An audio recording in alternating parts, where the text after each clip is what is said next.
It's morning time in the Outer Banks today, and it is, let's see, January the 28th. We have beautiful cerulean blue skies up above. Here in the Outer Banks, we see far. We can't help but see far. There's not much air pollution here.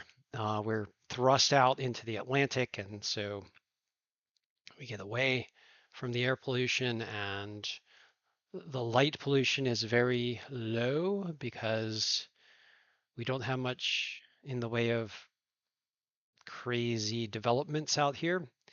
Although I guess up here in Manio and Nags Head, there's a little bit of development, but I mean, not much. And then as you head down the strand, you're just whoosh, heading out toward the moon. Literally, I mean, figuratively, not literally, but I don't know. Right now, I was going to start by talking about clean energy, but you know what? I do want to show you a picture that I posted since I did just start with some inspiration about Big Sky here in the Outer Banks. And in my amateur fashion, I have captured some images of the Big Sky here out in the Outer Banks. And I've posted some of it to the Twitters, and I've even been inspired to write some poetry. But I do want to show you this image. No, this is not the image. I'm sorry. I am stumbling around the interwebs this morning. I wanted to show you this image of the moon and the sunset. And let's see if I can zoom in on it a bit more for you. Nope, it's not going to let me. Is it? No, it is. I think it's kind of letting me zoom. Not really. Ah, here we go. Doesn't fit the whole screen, but just look at this thing. I mean, you've got the moon, a companion star, a like armada of clouds moving off towards sunset. Just a gorgeous image that strikes awe into your heart as you look at the dividing line between the night and the day. And we're just here on the earth. We're alive. We have the gift of life, and then we can behold with awe the wonder of the universe. And it's not obscured for us by the emission of all the nasty, gnarly, infernal combustion engines that are more toward the land. I mean, we have them out here as they're like basically everywhere, um, but on the Outer Banks, their influence, their grasp becomes more tenuous, at least on our vision of the world and the universe around us, our connection with the vast, the unknown, the wondrous, the will to try to make a better way. And yeah, I mean that's what I feel when I'm out here on the edge, out here in the big sky. You know, like a little point. It's existential, like you're just about to get launched. You're just out. Um, there's risk, there's endeavor, and strangely there is comfort in it all. Um, yeah. So big sky country out here in the Outer Banks. I wanted to share with you a little bit of aspiration and inspiration for the start of this episode. We did Holocaust Remembrance Day yesterday, and though we must remember it is a heavy thing, and let's turn our eyes to the positive, to the good that we endeavor to do for ourselves and for others and for the world around us. And as we turn our eyes in that direction, I wanted to talk about this thing that I really am passionate about, and that is the clean energy. And man, I don't know. I've just got a lot of hope for the future when I see the innovation and the will and the effort that is going into clean energy today.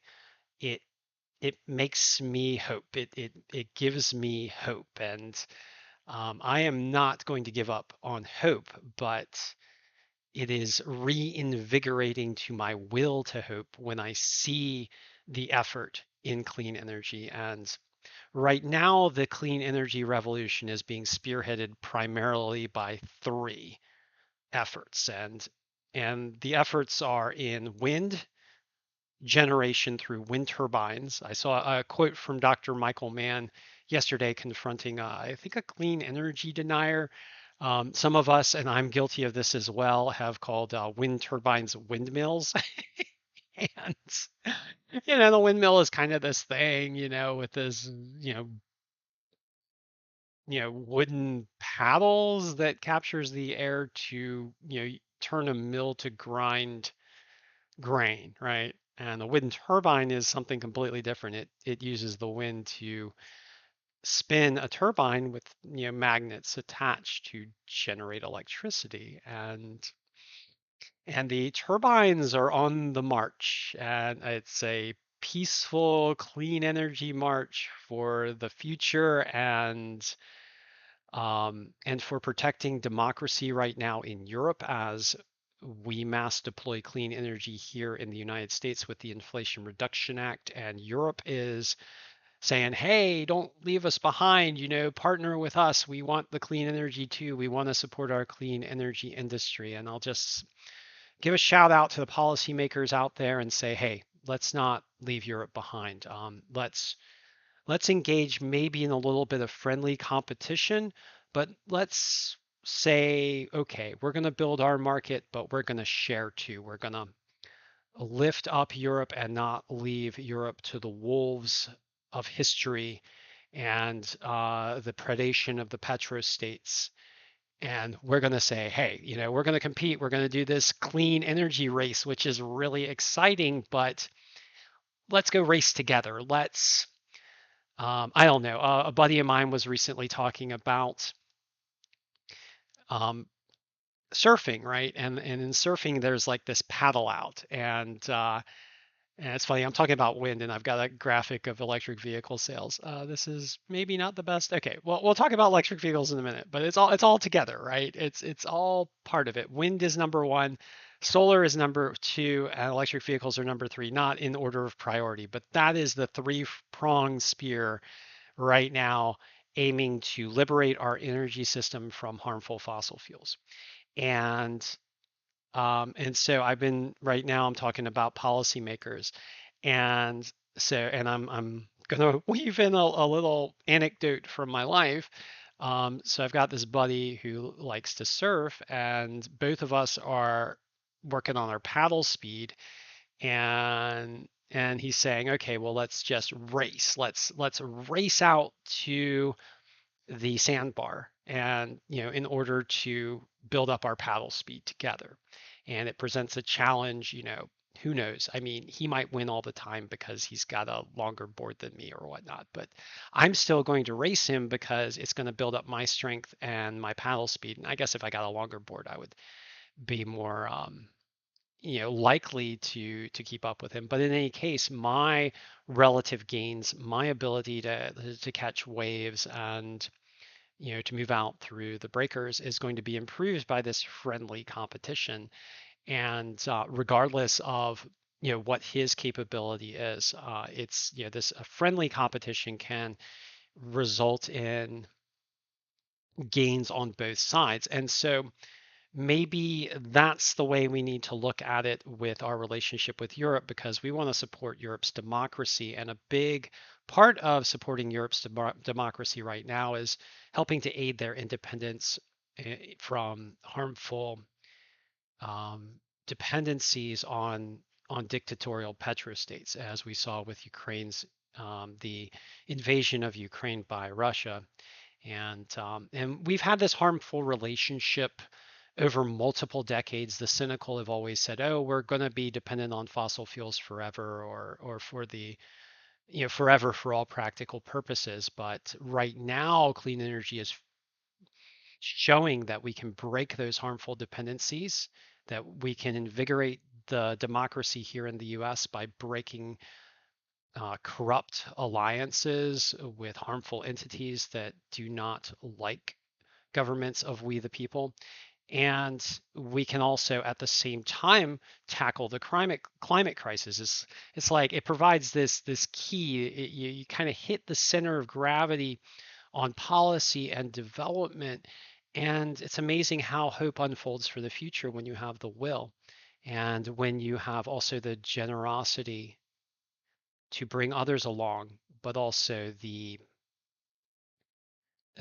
resolve to not give up your own strength.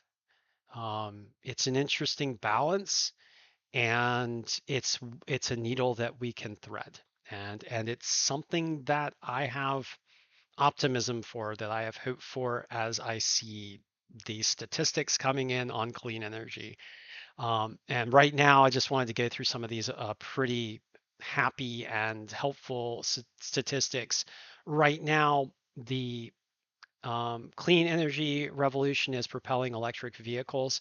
And this past year, according to Statista, these are statistics from statista.com, 7.1 million electric vehicles sold globally in 2022, looking forward to 8.6 million in 2023. This is more than 6%, I believe, of the global um, uh, market for vehicles. I once heard naysayers, oh, electric vehicles will never go above 2%. Now I hear the naysayers saying, oh, electric vehicles will never go above 20%. So we'll see. We need to we need to propel that as rapidly as we can to 100% and plug those electric vehicles into the wind and the solar. And so let's talk a little bit about wind and solar really quick. This year, according to the International Energy Agency, IEA, the deployment of clean energy in 22 is in the range of 300 to 320 gigawatts. This is huge. I remember years ago pushing for 150 to 250 gigawatts per year of renewable energy. Right now, the deployment rate for renewable energy is in the range of 300 to 320 gigawatts for 2020, and just massive growth. And right now, that represents about 90% of the new capacity additions for the electricity generation sector, and that is huge. We need to get to 100%. We need to shut down first all the coal plants and then the gas plants and replace it all with clean energy sources. We might need some base capacity in the form of nuclear, and but or we might need some storage capacity in the form of batteries. But all these things are solvable, especially as we get smarter with the way we move and um, transfer electricity across the grid. So big good news for the electricity sector and the transportation sector as we have started to really rapidly deploy clean energy. And it is worth noting that Russia's Ukraine invasion has highlighted the need to accelerate the clean energy transition from a geopolitical level as well as a climate level. Climate is a big deal, and climate has an interaction with the geopolitics because the more disruptive climate change becomes, the more unstable certain regions of the world also become, and the more pressure is put on civilizations. And in many ways, if the climate crisis is bad, then that enables the dictators and the autocrats who prey on fear and denial and ignorance, which can be an upshot of any kind of disruption.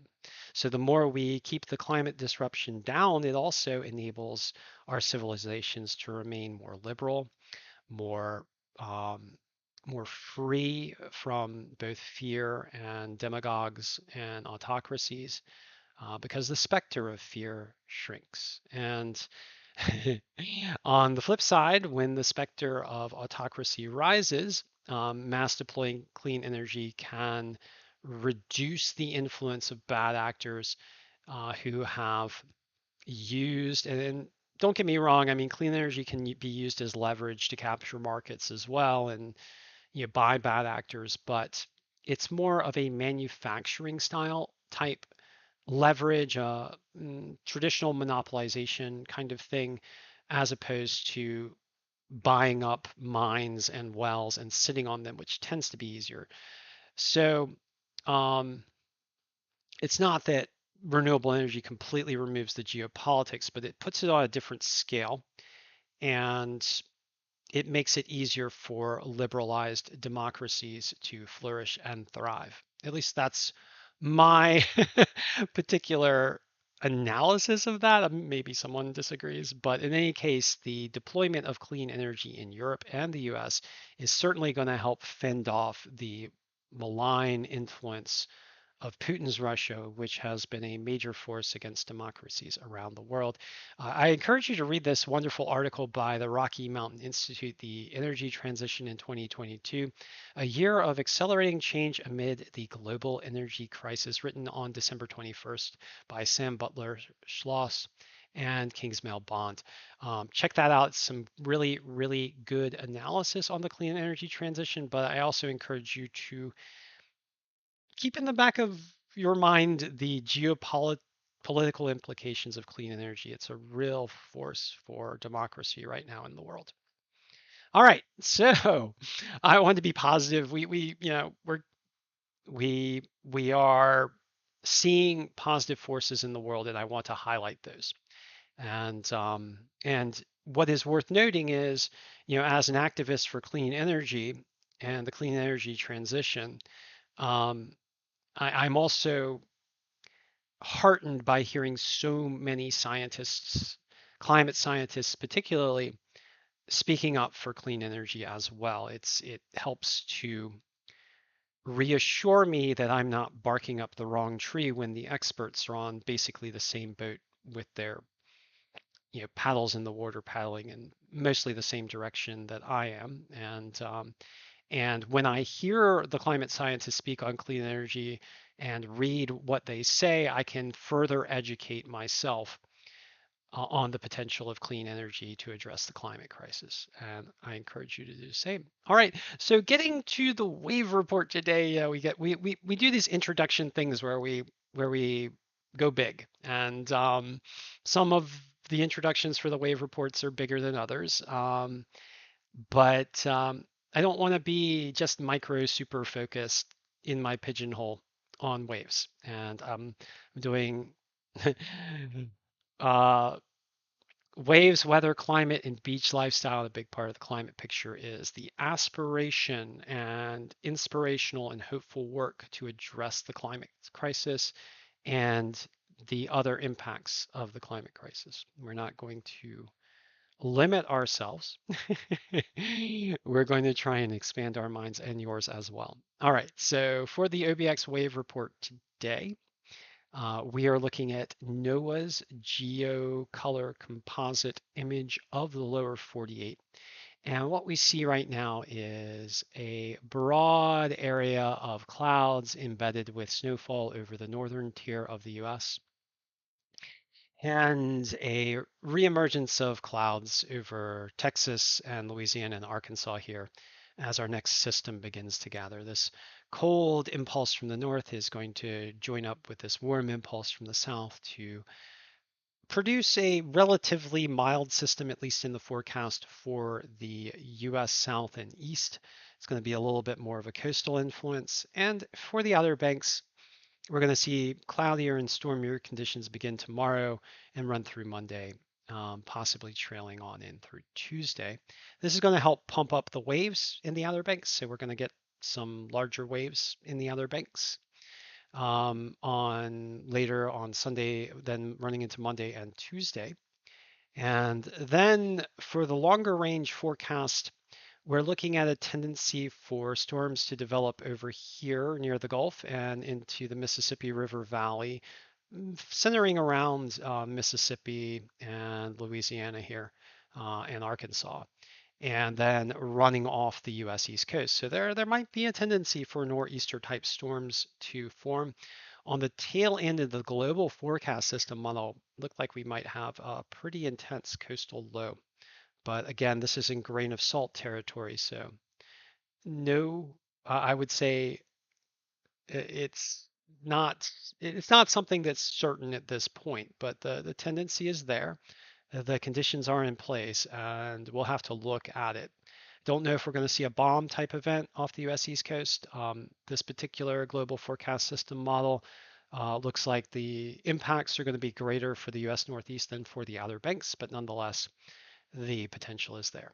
Okay, looking at the infrared satellite shot, you can see that area of disturbed weather and clouds over the northern tier, dumping some snow in some locations, and the next impulse forming over Texas with some moisture flowing in from the Pacific and up out of the Gulf of Mexico.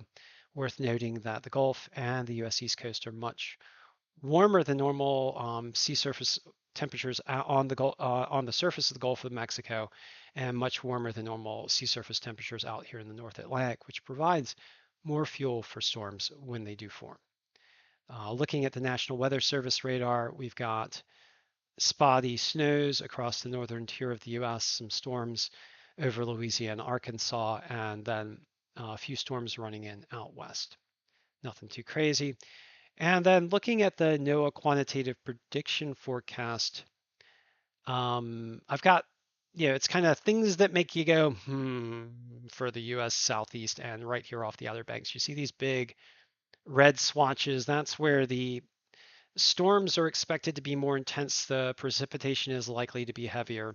And you got this swatch here over Louisiana, eastern Texas, Arkansas, and Mississippi running into Alabama. And then right here off the US East Coast, off the Outer Banks, indicating possibly a tendency for coastal lows to develop. Looking out west, there's another looking up here for Seattle, and of course is pretty stormy this time of year typically for Seattle, but we do get this Pacific influence coming in. Things are starting to look a little bit more stormy again for the U.S. West Coast, but nothing too crazy yet. And then for the central U.S., things appear to be relatively dry. All right, now getting down into our local observations for waves. We're going to do the wave thing with the wave report as we always do. We go from the big old macro to the little teeny tiny micro, and we're going to zoom in on Jeanette's Pier here. Just whoosh, focus your sights on the waves at Jeanette's Pier. And right now at Jeanette's Pier in Nag's Head in the Outer Banks, wave heights are in the range of about 1 foot. It's actually like coming in with a primary swell there. It's 1.4 feet, so it's just below the 1 to 2 foot range. Still relatively small there at Jeanette's Pier with a primary swell coming in at 7 seconds and a secondary swell coming in at 13 seconds. Winds are out of the west at 13 miles per hour. Pretty calm offshore flow there. Air temperatures in the range of 44 degrees Fahrenheit, so rather cool with cold ocean water temperatures at 48 degrees Fahrenheit. Weather conditions today, right now, very sunny, blue skies, gorgeous, and the sunny conditions are expected to be overtaken by clouds that are moving in later on in the day ahead of the next storm system.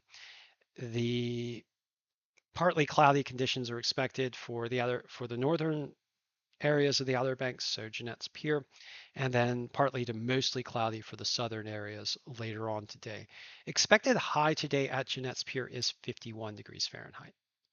Heading on down south using our Google Maps for informational purposes. As we head on south, we're going to go down to, Avon, I believe. So heading on down south to Avon, to the pier there at Avon, we have right now 1 to 2 foot waves. Primary swell coming in at 7 seconds. Secondary swell also coming in at 13 seconds. Winds are out of the northwest at 11 miles per hour. Pretty much all the winds are offshore on the Outer Banks today. Air temperatures at Avon are 50 degrees Fahrenheit right now. Ocean water temperatures considerably warmer than at Jeanette's Pier at 56 degrees Fahrenheit, but still very cold. 56 degrees Fahrenheit is a cold ocean. Weather conditions right now at Avon are sunny, but clouds are expected to move in by evening with a high today at Avon of 56 degrees Fahrenheit. And then heading on south, past Hatteras Island, we're going to take our right turn down Route 12. We are going to head down to Billy Mitchell Airport, one of the aspirational places in history for the Outer Banks here. We are first in flight here at the Outer Banks, and well, with the Wright brothers, of course, but Billy Mitchell gave us also a first in naval aviation for defending real freedom and democracy. And it's interesting, here in North Carolina, they also say that they're first in freedom. The North Carolina state legislature needs to back that up with facts and stop trying to suppress the people's vote, because that is not first in freedom. But in any case, at Billy Mitchell Airport, waves right now are in the range of 2 feet. Primary swell is coming in at 7 seconds, with a secondary swell coming in at 6 seconds. Winds are out of the northwest at 11 miles per hour, which is offshore. Air temperatures are in the range of 49 degrees Fahrenheit. Ocean water temperatures inching down a little bit from the 60-degree Fahrenheit number to 59 degrees Fahrenheit at Billy Mitchell. We might still have 60-degree Fahrenheit water temperatures down there at Frisco, but for the most part, the water temperatures are now in the range of either the upper 40s to the upper 50s, north to south. Weather conditions at Billy Mitchell now are sunny, with clouds moving in, expected to move in by evening ahead of that next storm system, and the expected high at Billy Mitchell is 56 degrees Fahrenheit.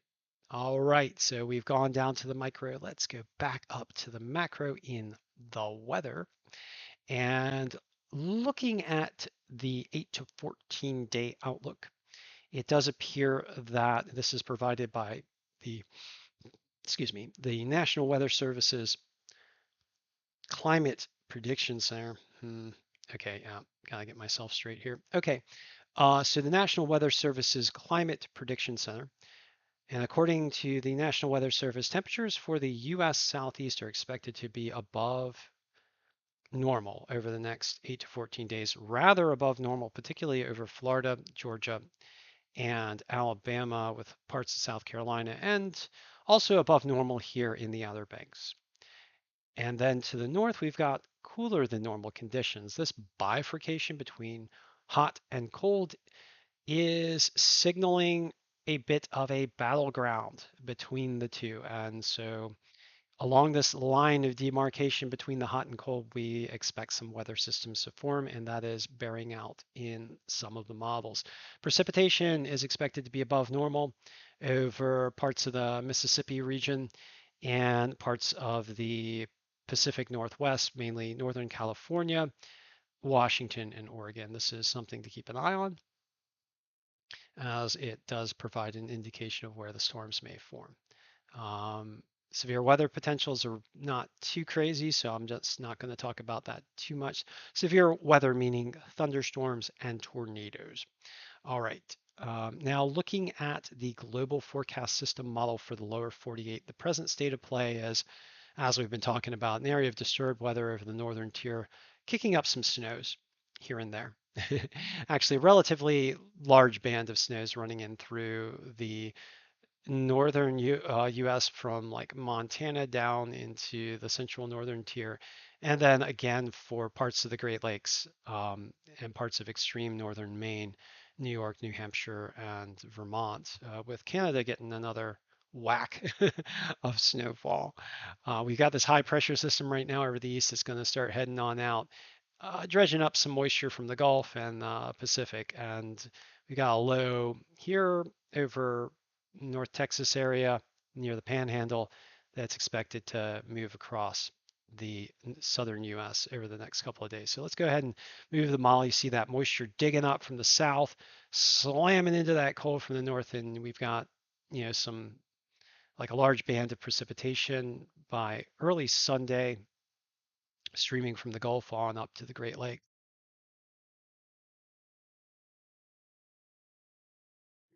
And then the storms continue to fire throughout Sunday, sweeping on into the eastern portion of the U.S. Looks like we got some thunderstorm activity, maybe not too severe, but nonetheless heavy rains just north of the Gulf Coast region. And then the center of strong stormy weather moves off the U.S. East Coast on Monday, forms a bit of a coastal low here off the Outer Banks. We've been talking about this, likely to kick up some surf, and then heads on offshore as the next impulse moves over the Outer Banks into Wednesday. Nothing too crazy, just kind of an impulse of stormy weather. And then more moisture feeding up from the Gulf. And I said things that make you go, it's stormy continuously in the model here in this region over Louisiana, Alabama, Mississippi, parts of eastern Texas, and pretty consistent storminess here off the Outer Banks as well.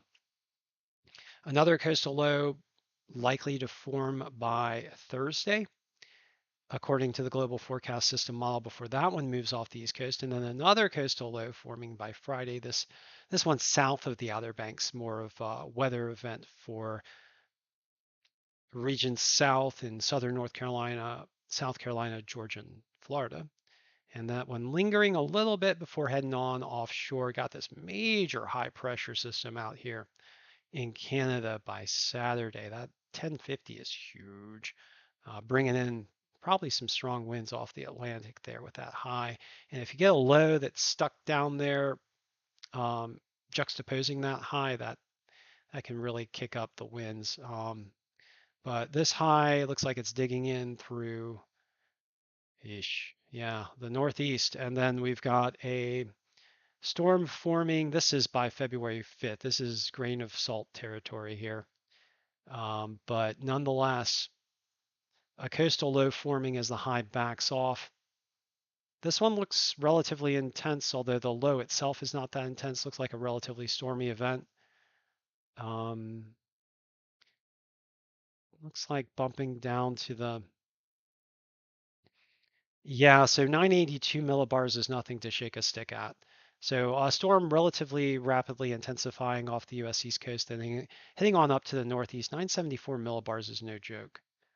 That was the one that I was mentioning later in the model. This one by Tuesday, February the 7th, and then, yep, continuing to get into bomb territory at 970 millibars as it heads on up into Canada, getting into the 960 millibar range. So potential bomb cyclone forming in the U.S. Southeast and then bombing as it moves on up the U.S. East Coast. So something to keep an eye on for early February. This by Wednesday, February 8th, heading on off. And then looking later on into the models, we've got another storm system tapping into Gulf moisture by the 10th. This is way on late in the models. A low forming over Louisiana and Mississippi again, and then riding on up the East Coast, getting off the Northeast, and then strengthening as it heads on out to sea. So does look like that there may be a potential for a major coastal system in the, let's see, Monday, February 6th through Wednesday, February 8th timeframe in this model. Again, that's a grain of salt. It's the later portion of the model, but something to keep an eye on. Okay, so getting back to the wave models, I do want to show you what's expected for the Outer Banks over the next few days as we have a weaker coastal system moving through. All right, so for today, we've got significant wave heights in the near offshore environment in the range of 2 to 3 feet. Nothing too great. 1 to 2 foot waves at the shore. For tomorrow, waves kicking up and turning toward the east, kicking up to the range of closer to 3 feet. With this easterly flow, the northern and central beaches are expected to see better surf tomorrow. Nothing too amazing, but better surf expected. And then as the low begins to strengthen, and not majorly strengthening off the U.S. East Coast, we get the waves kicking up a little bit more as well, more in the range of 2 to 3 feet by Monday. And then by Tuesday, higher waves again in the range of 3 to 4 feet. Most of these waves angling more directly at the coastline, so likely to see 2 to 4, maybe 2 to 5 foot surf on the Outer Banks by Tuesday.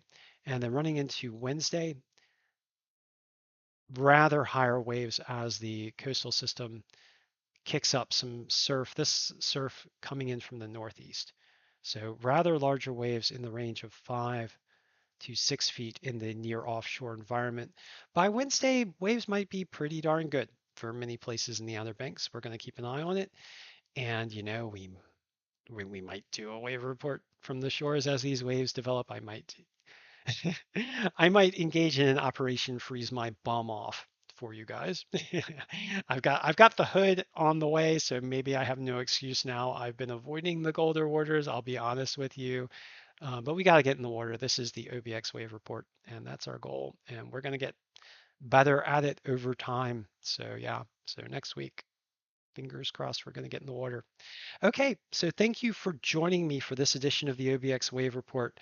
Hopeful, aspirational, big sky, big clean energy, shrinking fossil fuel, shrinking dictatorships, big waves. Actually, you know what? Before we go, I did talk about big waves, and we do typically show you some other big wave locations. So let's see. At the slab break in Ireland, near offshore waves are in the range of 8 to 10 feet. Off of Portugal, near offshore waves are right now in the range of 8 to 9 feet. We've got these storms that are firing south of Greenland still, running up in through Iceland and south of Svalbard. I want to go ahead and advance this because we've got looks like a storm system heading toward Scotland. Let's go ahead and slowly advance this. Yep, heading in towards Scotland and the northern beaches of Ireland by Sunday.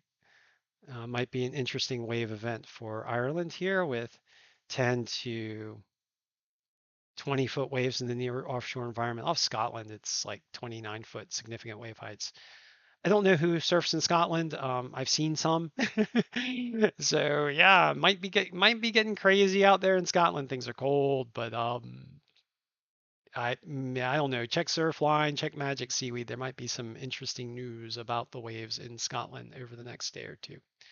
And then let's go back to now, and then another storm heading off Iceland on in the Monday timeframe. 40-foot significant wave heights. Yikes! Oh my goodness, big old bomb of waves coming in by Tuesday south of Iceland. Beaches in Scotland and Northern Ireland again getting some really big significant wave heights in the range of 28 feet off of Scotland, 20 to 25 feet off of Ireland. I'm glad I did this. I said I was going to stop. I can't stop looking at waves. I love the waves. All right. And then off of California right now, significant wave heights for the central and northern beaches in the range of 9 to 10 feet. For the southern beaches in the range of 2 to, looks like 5 feet. And then let's go ahead and advance these models. We're getting a little bit more stormy for the US West Coast. So although nothing too crazy, most of the swell coming in from the north and northwest there. That's interesting. Okay. And then out here in the central and the northern regions of the Pacific, we do have some big old cyclones firing southwest of the Aleutians with 34-foot significant wave heights. By tomorrow, serious significant wave heights trailing in up here, getting into the Bering Sea region. Not quite there yet. Still in the North Pacific with 43, 44-foot significant wave heights. Nuts. And then some more storms just focusing more toward Alaska and the Bering Sea and less toward the central North Pacific. So the storms coming in toward the west coast are kind of angling down more rather than coming in straight across the Pacific and tapping into rivers of moisture, which does provide a bit of a respite for California. So now for California, I guess we're hoping that things don't get too dry. And it doesn't look like that they will, but just worth mentioning. Okay, so I have done all the things. Thank you for joining me for this version of this edition of the OBX Wave Report, and more aspirational certainly.